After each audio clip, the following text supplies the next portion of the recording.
Aqui na Band você está acompanhando o programa Entrevista Coletiva nesta edição especial, trazendo para você uma análise dos principais resultados no Paraná, principalmente Curitiba, onde Gustavo Fruit é o novo prefeito. Professor Belmiro Valverde, nós temos, já falamos aqui hoje à tarde na cobertura, um quadro novo para Curitiba, mas que vale analisar melhor, que é uma situação, um momento histórico, como se diz, bom para a cidade. Por quê? Com o governo federal sintonizado com a prefeitura, se prevê a entrada de recursos, até porque o governo federal com o PT tem que fazer crescer essa imagem aqui, pensando na disputa de daqui a 2 anos, e ao mesmo tempo, Beto Richa do outro lado também tem que mostrar serviço, porque afinal já foi metade do governo. Agora, se ele quer se reeleger, vai ter que correr. É verdade.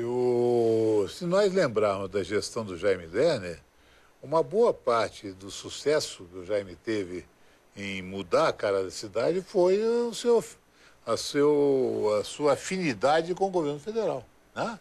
Coisas como cidade industrial não existiriam hoje se não fosse exatamente a massa de dinheiro que foi despejada pelo BNH naquela época, que agora seria a Caixa Econômica, pelo BNDES, a vinda da Volvo para cá, tudo isso aí são coisas que foram, por assim dizer, exatamente resultado dessa aproximação.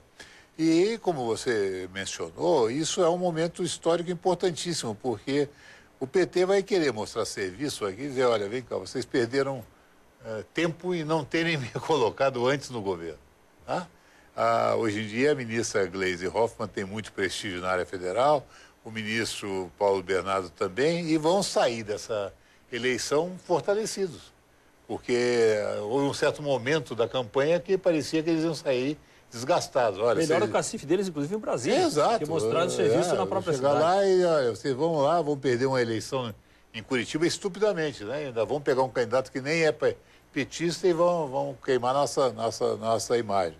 E eles saem fortalecidos. Então, eu acredito que realmente hoje em dia, com o volume de recursos que existe, Ministério da Cidade, Ministério disso, Ministério dos Esportes, PAC 2, Programa da Copa, se nós tivermos um mínimo de articulação política administrativa, eles vão fazer chover na cidade. E eu acho que o Gustavo, além de, digamos, bem assessorado para fazer isso, ele tem outra coisa, ele tem a outra dimensão que ele é essencialmente um negociador. Ele é uma pessoa amena, fácil de trato, né? Diferentemente de outros políticos paranaenses que nós conhecemos. Então, ele é o cara que pode, efetivamente, remendar essas pontes que foram, ao longo do tempo, perdidas, né? O Beto vai ter que fazer o papel dele, porque, efetivamente, depois de 2 anos, aquela retomada do investimento industrial no Paraná está ficando muito frustrativo. Nós estamos vendo agora a BMW indo para Santa Catarina, nós estamos vendo a outra fábrica de carros ir para Santa Catarina, nós estamos vendo várias empresas que eram para se instalar aqui foram para outros lugares, a Nissan, que podia ser duplicada aqui, vai ser feita no Rio de Janeiro. Então, ou ele mostra efetivamente uma retomada da sua energia, ou ele vai chegar na eleição desgastado. Isso, lamentavelmente, vai ser isso que vai acontecer para ele. Professor Daniel Medeiros, e a sua avaliação aí sobre esse novo quadro que sai aí, esse quadro estratégico para o Paraná? Olha, eu vejo que o Fruit, pelo menos num primeiro momento, se beneficiou da melhor parte do PT. Porque você podia dividir o PT, muito basicamente, em 3 frentes, que é o lulismo, que nem apareceu nessa eleição, o petismo, no sentido do aparelhamento por parte do partido, e da administração da presidente Dilma. Então, eu creio que a eleição do Fruit, diferentemente do Haddad em São Paulo, ele se beneficia de estar diretamente relacionado à sua vitória, né, não totalmente, mas em parte, à participação da ministra da Casa Civil e do Paulo Bernardo. Então, não há dúvida que para que essa candidatura agora, né, vitoriosa, vingue, ela vai contar com os recursos do governo federal e menos, embora não vá se dispensar isso, mas menos do aparelhamento e menos ainda dessa figura messiânica que é Lula, né, que, aliás, nem apareceu na campanha em momento algum e que eu particularmente acho que foi uma bênção para o Fruit. Né? Sabemos hoje que isso foi veto do rato, né, do ratinho, o pai, né, mas que sem dúvida não influenciou e vai beneficiar a Fruit. Lá em São Paulo, o Haddad, que o pessoal até brinca, diz que é mais um poste de Lula, vai ter que pedir a bênção para o Lula o tempo todo. E Fruit não precisará. Então, ele tem, nesse sentido, esse benefício. Como bem disse o professor, o José Richa o Beto Richa vai negar a ele apoio estadual e passar a história com esse papel de vingativo, que obviamente vai ter como consequências a própria cidade. Isso para ele é suicídio em termos de eleição. Quer dizer, chegar em 2014 como governador que negou apoio à cidade de Curitiba. Então, sem dúvida, da mesma maneira que o país vive um bônus demográfico, o Fruit se beneficia de um bônus político, né? Uma vitória bastante, né, até surpreendente, considerando o primeiro turno, embora ele em algum momento foi favorito, conseguiu congregar forças distintas, tem apoio do governo federal, não lhe será negado o apoio estadual e ele não vai precisar dar nada em troca.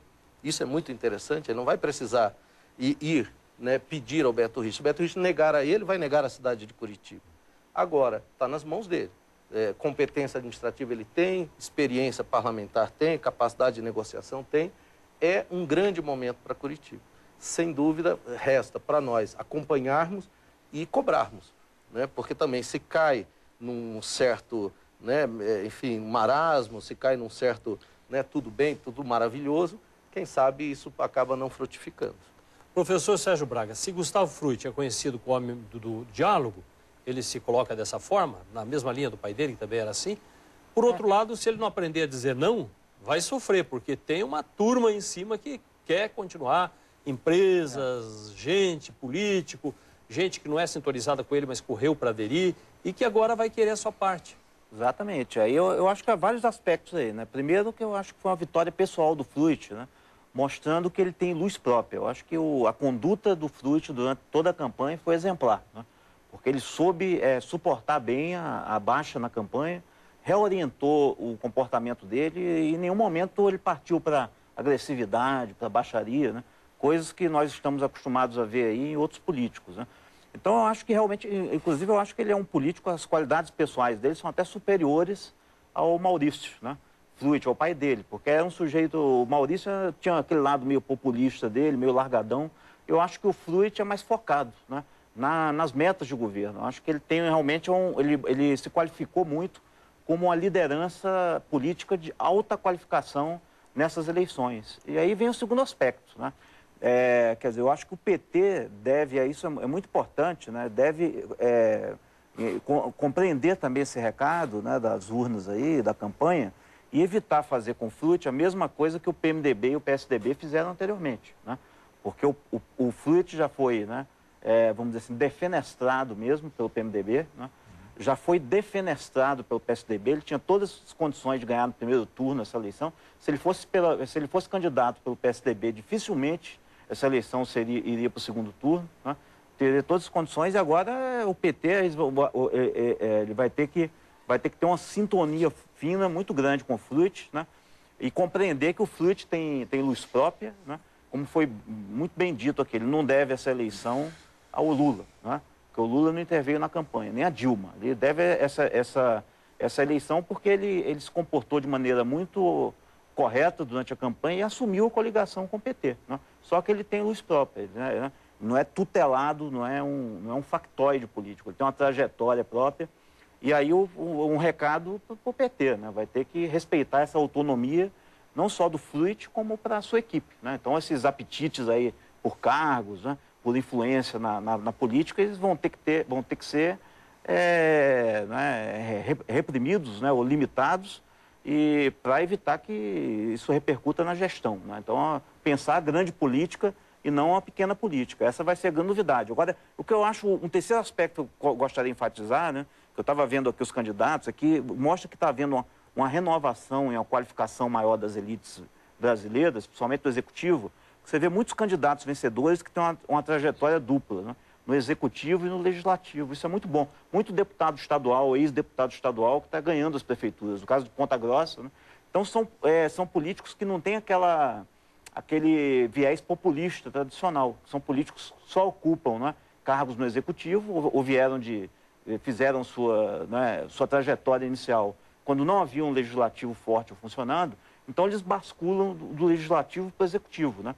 Então isso é muito bom para a democracia, porque você tem os candidatos, né, que sabem gerenciar o chamado presidencialismo de coalizão brasileiro, né?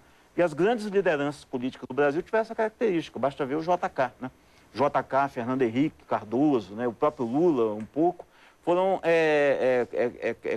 candidatos que tiveram uma trajetória dupla, no legislativo e no executivo. Isso implica que eles tenham uma certa experiência na montagem de coalizão de governo, o que é muito importante para a gestão das políticas públicas. Professor Belmiro, para fechar, nós só temos 2 minutos, mas para entender esse quadro todo, é interessante entender que na política, muitas vezes, há um sistema, um processo que, se a pessoa começar a ter muito brilho, ela muitas vezes é ofuscada. Até aquela história da árvore que cresce e não deixa crescer nenhuma embaixo, porque tem medo depois do sucessor. De certa forma, o Gustavo Frutti pagou um pouco por isso, repetindo a história do pai dele também, que foi parecida. É verdade. O Gustavo é um milagre de sobrevivência política, né? Porque o Requião não queria o Gustavo para não fazer sombra para ele. O Beto não queria o Gustavo para não fazer sombra para ele. Ninguém queria o Gustavo para fazer sombra para ele. Quer dizer, e eles pensaram só no imediato, né? E acabou que o Gustavo acabou, como disse o Sérgio, mostrando que ele tinha densidade, né? A gente não pode esquecer, agora, depois que engenheiro de obra pronta, é fácil de lembrar disso. Mas ele fez uma votação colossal para senador. E pode ser o futuro governador do Paraná, claro, se for bem na prefeitura. Claro. Criou condições para se ele tiver cabeça, não vai tentar daqui a 2 anos fazer o que o Beto fez, quer dizer, renegar uma promessa de ficar aos 4 anos e virar governador. E se ele tiver um pouquinho de paciência, ele certamente vai ser uma figura que na outra eleição vai estar muito qualificada para isso.